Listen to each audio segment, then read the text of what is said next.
सांसदों को केवल 5 करोड़ रुपए दिए जाते हैं और एमएलए, उत्तर प्रदेश के एमएलए को भी 5 करोड़ दिए जाते हैं। हमारी मांग है या तो इसे बढ़ाकर 25 करोड़ किया जाए या फिर सिरे से खारिज। धन्यवाद सभापति महोदय। आज मैं यूनियन बजट 25-26 पर अपनी बात रखने के लिए खड़ी हूँ।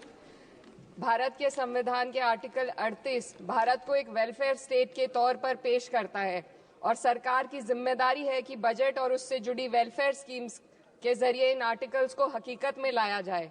इसलिए यूनियन बजट सिर्फ एक आंकड़ों की किताब नहीं, बल्कि सरकार की प्राथमिकता और वेलफेयर स्टेट के संविधान से जुड़ी वफादारी का आईना है।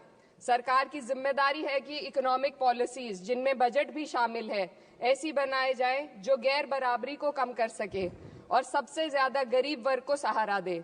बजट वो लाइफलाइन है जिससे शिक्षा, स्वास्थ्य, पेयजल, social security, SC, ST, minority, गरीबों की भलाई के लिए स्कीमें चलाई जाती है। मगर ये बजट को देखकर महसूस होता है कि ये भविष्य के निर्माण से ज्यादा हेडलाइन बटोरने का एक दस्तावेज है। इससे सबसे ज्यादा प्रभावित होने वाली वही लोग पीछे छूट रहे हैं जिन्हें सरकार के सहारे की सबसे ज्यादा जरूरत थी।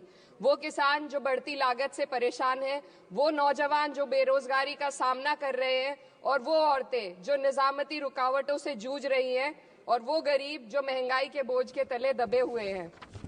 जीएसटी की ऊंची दरों ने आम आदमी की कमर तोड़ दी है। जरूरत इस बात की है कि खाद्य सामग्री, दवा, स्कूल की किताबें और जरूरत की चीजों पर टैक्स कम किया जाए। पेट्रोल डीजल पर टैक्स कम करने की कोई कोशिश नहीं हुई, जिसका सीधा असर हर नागरिक पर पड़ता है। आर्टिकल 41 कहता है कि सरकार को ये कोशिश करनी चाहिए कि वो अपनी इकोनॉमिक हालात और रिसोर्सेज के हिसाब से लोगों को रोजगार दे। इस बजट ने बेरोजगारी दूर करने की दिशा में कोई ठोस उपाय नहीं दिया है।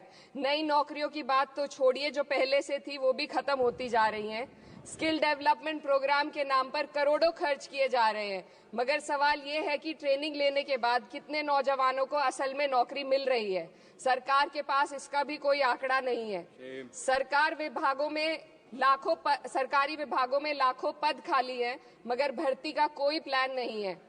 आर्टिकल 45, जिसके द्वारा सरकार की जिम्मेदारी है कि हर बच्चे को 6 साल की उम्र तक फ्री और जरूरी तालीम मिले ताकि उनका बुनियादी तालीमी डेवलपमेंट सही से हो सके, जिसको संसद ने शिक्षा का अधिकार अधिनियम बनाकर और भी मजबूती दी थी, परंतु इसकी जमीनी हालत क्या है वो किसी से छुपी नहीं है। नगरीय क्षेत्रों में सरकारी स्कूलों में शिक्षक न होने की वजह से स्कूल बंद हो रहे हैं तथा दूरस्थ ग्रामीण क्षेत्र के स्कूलों में टीचर ही नहीं पहुंच पा रहे हैं।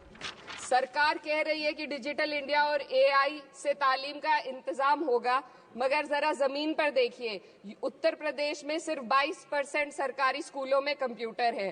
मेरे संसदीय क्षेत्र कैराना में कई सरकारी स्कूल शिक्षक न होने की वजह से बंद हैं और मदरसा एजुकेशन के बजट में 57% की कटौती कर दी गई है। क्या यही सबका साथ सबका विकास है?